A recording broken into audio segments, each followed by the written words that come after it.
Hey, thanks for joining me again. Wizard Magazine, sort of. This is a special edition. This is not the regular Wizard. Um, so I'm just look at this. I just recently did a review of this Ravage 2099, and I was going on about how much it sucked ass. But anyway, I've got some issues of Wizard. I'm going to go through. I've actually kind of resisted myself from doing that because, if you guys, a lot of you, I'm sure, watch similar related comic related stuff on YouTube. We all know the cartoonist kayfabe guys, and their whole gig was started out looking at Wizard magazines, and I kind of feel like I'd be a little bit of a chump like going through Wizards like they are, but they just did one a week or two ago where it's not the last issue of Wizard, but they were saying how they don't think there's anything interesting. They've reached the end of anything that was interesting. They know that from then on it becomes less about comics, more about pop culture, less about the creative, interesting parts that we all give a shit about. And they were saying, like, I think we're done. Like, there's still a lot more issues of Wizard to go through, but they're like, there's nothing else that we care about. We're done with it. And I used to have all of them. I collected every goddamn one until they stopped publishing.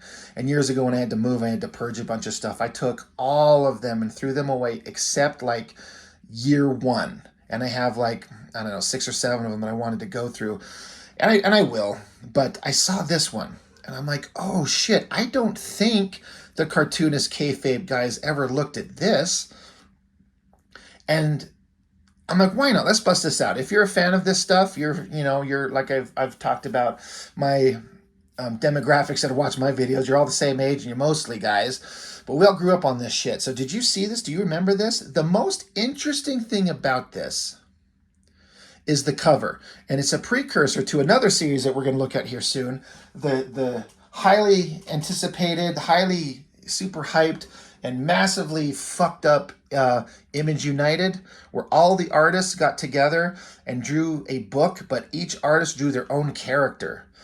Well, this is a precursor to that by decades, because this cover folds out times 4. I don't know if I'm going to get it all. Yeah, no, I can't get it all in frame. So you got Eric Larson doing Savage Dragon. You do Liefeld doing Shaft. You got Mark Silvestri doing Velocity. You got Jim Lee throwing in 2 characters, his short little guy, so just his little fucking head and nose of Lord Imp, Jacob Marlowe, and then his other most boring character, Maul. This looks stupid. McFarlane, of course, doing Kick-Ass Spawn. Protasio doing, I think his name is Dane from Wetworks, and then Valentino doing Shadowhawk. That's pretty fucking awesome, right? And it's funny that some of the artists I would consider the worst artists, like Valentino, his is one of the better drawings. That looks fucking amazing.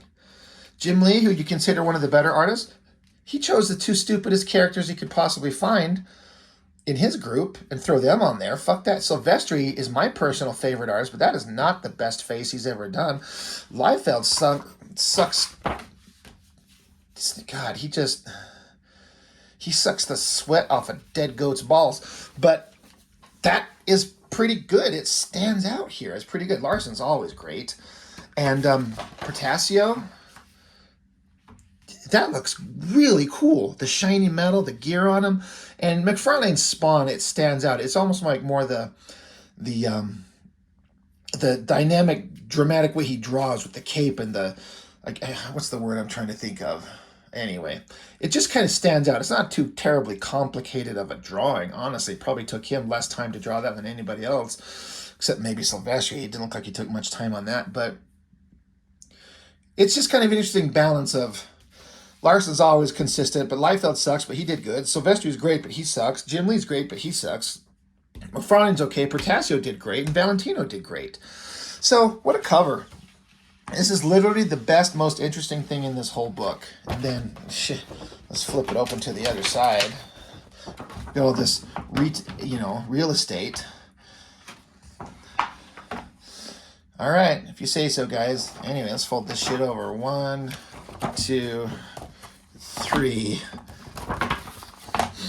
So this is, let's see, 1992. So Man, Image Comics is up and going. The industry is burning hot. Everything is selling like hotcakes. Millions and millions of dollars are being made.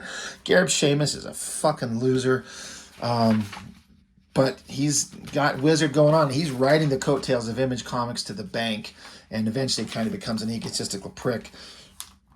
But special edition contents, I mean, like, I don't know if there was a reason to create this. Like, is there anything really, truly unique in this thing that really matters? I don't think that there is. I just think that they had the opportunity, like, let's get all the Image guys to throw on a cover and let's just print another issue and people buy it up. And I mean, the Wizard had a massive chunk of market share. I've seen pie charts that show Marvel, Image, DC, Malibu, whatever. And then Wizard had a big chunk. They were making so much money. So all kinds of different things in here. I just did a review on a different magazine, this thing right here, and it was talking about how The Rocketeer is such a great goddamn movie. I highly recommend everyone go check it out. I highly recommend everyone check out Linda Carter because she's fucking sexy as shit. So yeah, Gareb Shamus is going on. It says Jim Lee and I had come up with the idea of a gatefold cover with all the Image characters done by their creators. But he made a few calls and it worked out. And yeah, it worked out. Yeah, it's a pretty cool cover. Sorry, I'm trying to see who wrote this. I don't know. I guess it doesn't matter. Interview with Stan Lee. That's always fun. Stan's always a great personality and someone to listen to. So again, he just kind of talks about just an interview like, oh God, they even talk about, let me start with the biggest piece of news. You're actually writing a Marvel comic book again. And he said, actually, I've just finished writing the first issue. It's called Ravage. Explain a little bit about Ravage. Said this all started a long time ago. I decided it would be a good idea for Marvel to develop a whole new line of books.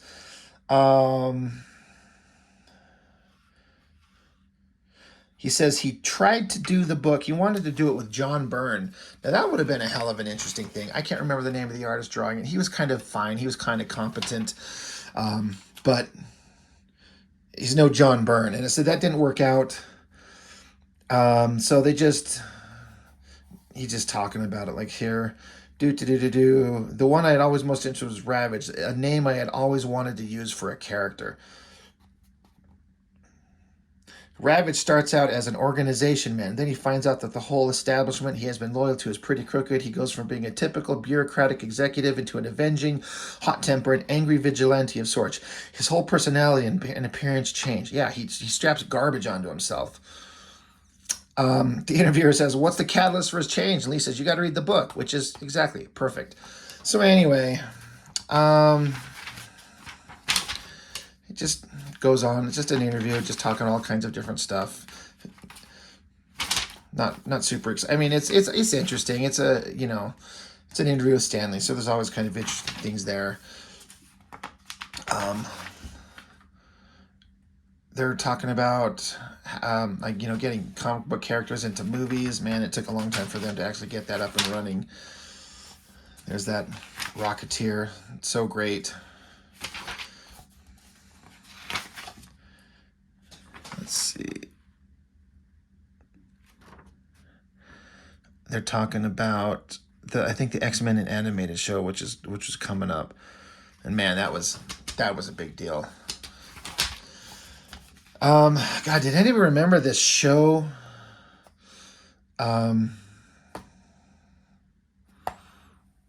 Where the guy who played a comic book artist. I'm sorry, what the hell was it called? Mad Dog? What the hell? Anyway, I'm trying to drag. There was a kind of like a comedy show. Bob and the Mad Dog. That doesn't sound like the name of the show. Anyway, the point is, there was a kind of a comedy show on TV for a while where the guy was a comic book artist, but they didn't focus enough on the comic book art element that I recall.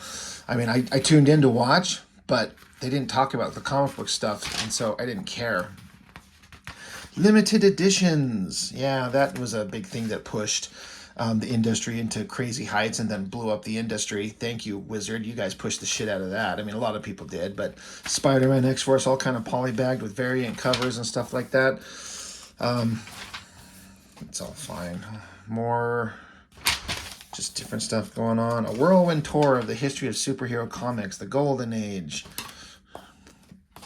That's interesting, talking about, April 1940, Robin appears in Detective Comics. So there's kind of like a timeline of things. So that's kind of interesting. The Silver Age, I guess that's like late 50s, 60s.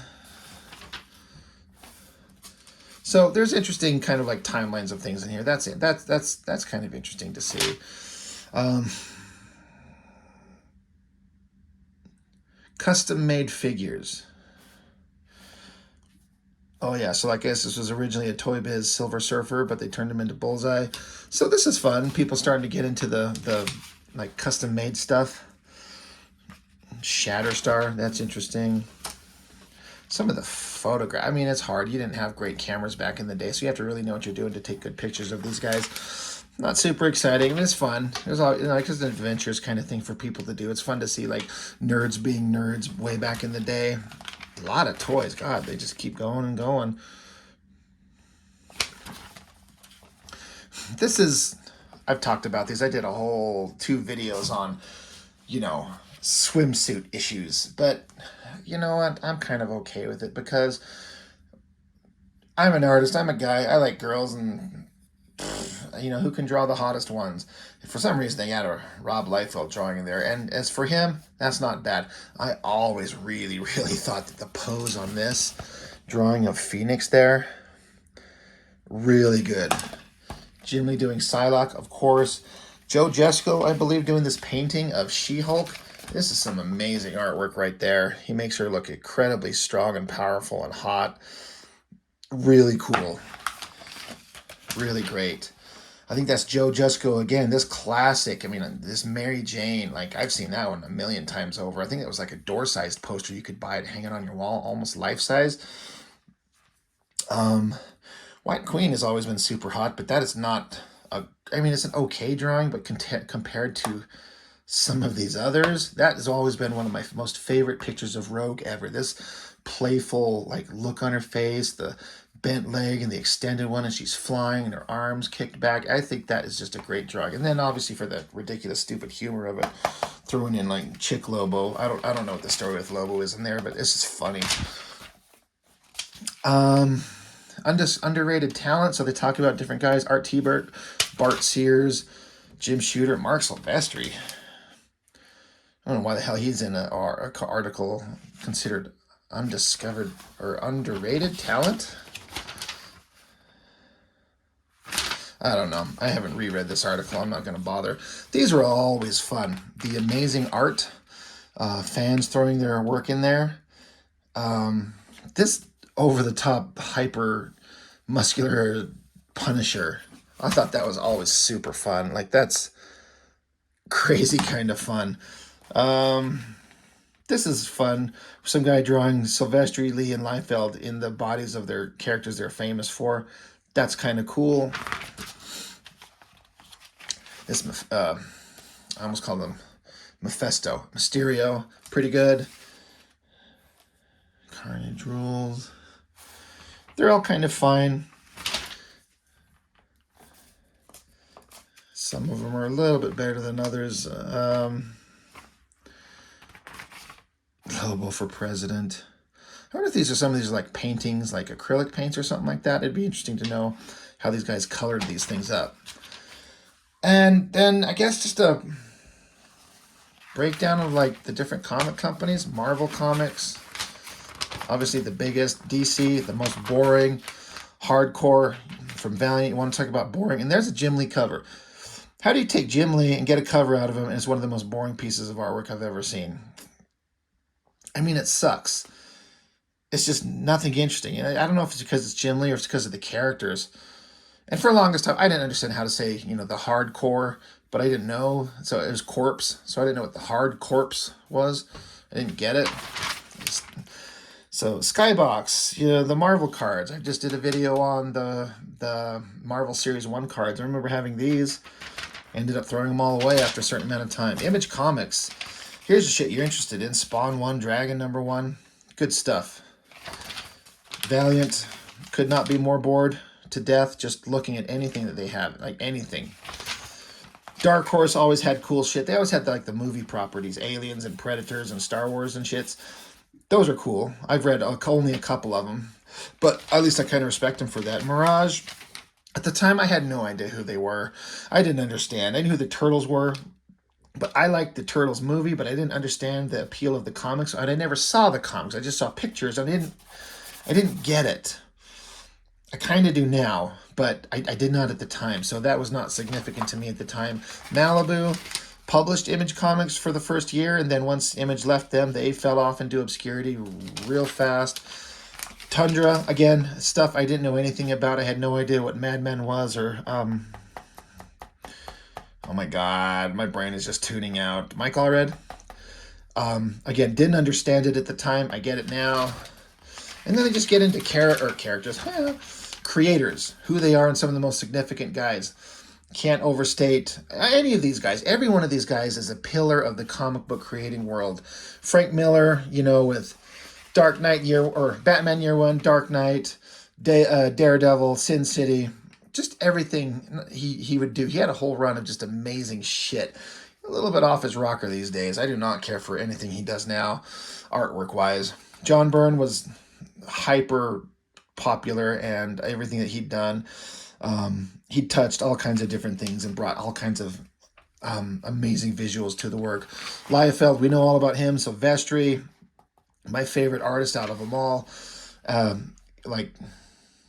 It's a toss-up. I mean, Jim Lee was my favorite for a long time, but then Silvestri overtook him pretty quickly.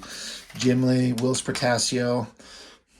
That's just kind of not a great drawing of Psylocke. That kind of sucks. I mean, I don't know. I guess it's just for the pose that she's in and the environment that she's in, she looks like she's bored. And they really overemphasized her pointy titties. They could have made that better. Anyway, McFarlane, Larson, Valentino, and then Peter David randomly shows up in the image, Peter David. But he's written some stuff that I've really liked. He does not take a pretty photograph, though. Bart Sears, that guy. Sam Keith, amazing artist. Ron Lim, got some books on the way that I'm excited for something new I've never seen before. Got somebody hooking me up, and I'm excited for this Ron Lim series coming in. Howard Mackey, I don't know much about him at all. Mark Bagley is incredible. Walt Simonson is incredible.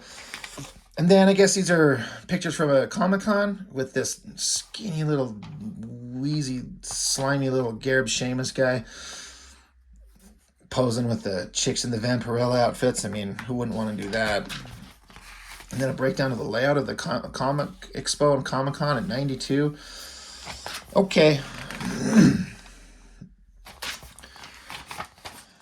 Just Wizard kind of blowing themselves. Yeah, Marvel's Universe Series 3. I had all of these. I had Series 1, 2, and 3. Just threw them shits in the garbage after a while. They just sat around and were not interesting. Introducing Dark Horse Comics, Predator. That's awesome. And then the $20.99 line. So, Wizard, it is what it is. The best thing about it is the cover, that they could pull that off, and it's a precursor decades in advance of another big failure from Image Comics with that Image United. But anyway, just a fun little thing to look at. I wonder, for those of you, did you collect Wizard? Did you remember this one? Did you have this thing? It's kind of wild. Kind of exciting and fun, though. So that's it. That's all I got for now. Thanks for watching. See you next time.